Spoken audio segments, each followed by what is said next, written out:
Senhor presidente, senhores deputados, senhoras deputadas, quero cumprimentá-los, cumprimento todos e todas que acompanham pelos meios de comunicação e quem nos honra com suas presenças aqui na sessão.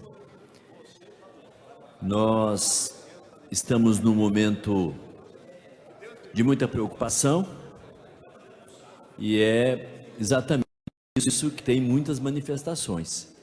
E nós precisamos, juntos, dar nossa contribuição para a prevenção, para o combate, para passarmos por esse momento difícil. Eu quero falar do INSS, que preocupa muitos brasileiros nesse momento. Em Ponta Grossa, na sexta-feira passada, uma audiência pública lá na Câmara de Vereadores, convocada por várias entidades, sindicatos, movimentos pastorais, conselhos, como o núcleo do Conselho de Serviço Social do Paraná, o núcleo lá em Ponta Grossa. Reuniu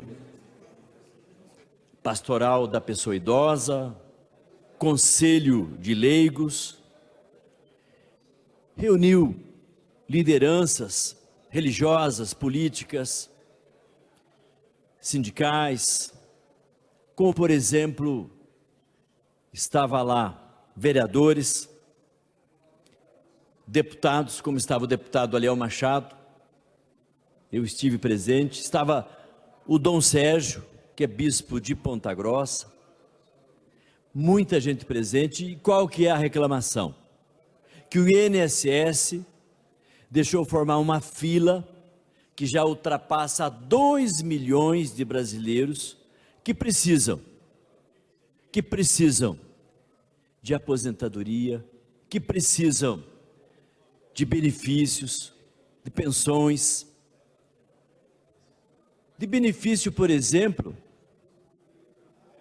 por problema de saúde. Então tem gestantes que já passou de um ano que teve o neném e não tem a cobertura da Previdência. Então está faltando milhares de servidores do INSS em todo o Brasil. Temos uma lei federal que determina que no máximo em 45 dias o processo protocolar tem que ser analisado para dar resposta positiva ou negativa, mas tem que responder em 45 dias. Esta lei não está sendo respeitada. O INSS já chegou a conceder benefícios em média com 60 dias. Chegou a 45 dias. Quando Stefanes, que hoje é secretário aqui no Estado, era ministro, reduziu para menos de 60 dias uma aposentadoria, um benefício do INSS. Isso não faz muito tempo. E agora o caos é total. E aí, num momento de dificuldade como agora, inclusive do coronavírus, o desespero é maior. Nós temos vários trabalhadores que já estão na fila e esta fila vai aumentar. O presidente disse que contrataria pelo menos 8 mil temporários, não contratou nem temporário e nem chamou concurso público para preencher a demanda. O correto é concurso público para atender esta demanda que é muito grande. É um absurdo o que está acontecendo. Então fica aqui o registro. Nós fizemos aqui nesta Assembleia, no dia 14 de outubro do ano passado, no plenarinho, uma audiência que eu pude coordenar, com a presença inclusive de representantes do INSS, e eles diziam que é impossível atender a demanda com o número de funcionários que tem. Então é preciso atenção para esta demanda.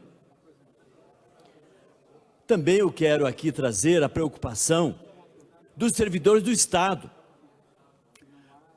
por conta, evidentemente, do coronavírus. Os servidores estão muito preocupados, e aí a representação dos servidores é o Fórum, encaminhou para esta Assembleia um documento dirigido ao presidente da Assembleia, um documento dirigido ao líder do governo, e encaminhou ao governador também um ofício solicitando para suspender a prova de vida na Paraná Previdência. Porque esta pessoa que está aposentada ou é pensionista, ela tem que todo ano vir à Paraná Previdência se apresentar. E nesse momento, precisa suspender, sem prejuízo do salário. Adiar isto, esperar passar esse momento que tem que ficar em isolamento. Então é muito importante que esse pleito do servidor seja acolhido pelo governo. Suspender a prova de vida na Paraná Previdência. Adiar isto, sem prejuízo do salário desses servidores. Outra coisa é a perícia médica. Estão convocando o servidor de tudo que é lugar para vir fazer perícia médica nos próximos dias em Curitiba. Não dá. Ele tem que tomar ônibus, ele tem que vir de longe. É um momento de isolamento. Uma servidora, uma professora de Tapejara, por exemplo, lá próximo de Cianorte, está preocupada, está convocada para comparecer aqui no dia 30, na perícia do Estado. Ora, além da despesa que corre por conta do servidor, tem o risco de contagiar-se com o coronavírus. Então, o que o Fórum está pedindo ao governo? Adiar, sem cortar o salário desses servidores.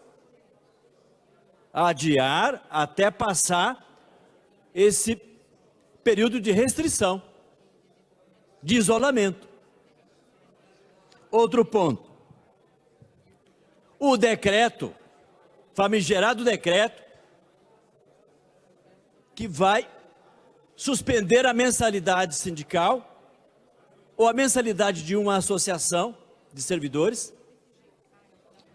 que não puderam se recadastrar até o dia 10 de março. O tempo foi muito curto. Foi impossível recadastrar. 86% dos aposentados, sócios de sindicatos e de associações de servidores do Paraná, não conseguiram se recadastrar. 86%. E também os servidores da ativa, a maioria não conseguiu também. Então é uma questão humanitária, que o governador suspenda essa determinação, não retire a mensalidade, que de modo espontâneo e livre, o servidor já autorizou o governo a cobrar na folha de pagamento e entregar para a instituição, porque se esse servidor não pagar a sua associação ou seu sindicato, ele tem prejuízo, como por exemplo, do plano de saúde, como por exemplo do auxílio funeral, como por exemplo o direito de comprar medicamento mais barato nas farmácias. Então tem vários convênios que são importantes para esses servidores. Então o apelo, e é um apelo em nome da saúde, da vida desses servidores. Então que o governador atenda esse pleito dos servidores. Também há a preocupação da agricultura familiar. Antes de ontem, eu pude falar com o Zé Maria, que é o presidente da Fundepar, que é quem compra os alimentos para levar para as escolas. Dei exemplo da Prefeitura de Recife. Começou ontem, deputado Tadeu Venere, entregar os kits a 90 mil alunos da rede municipal, kit alimentar e kit de higiene, inclusive. Também A Argentina está fazendo isto. E Um minuto para concluir. E São Paulo também já tomou essa decisão.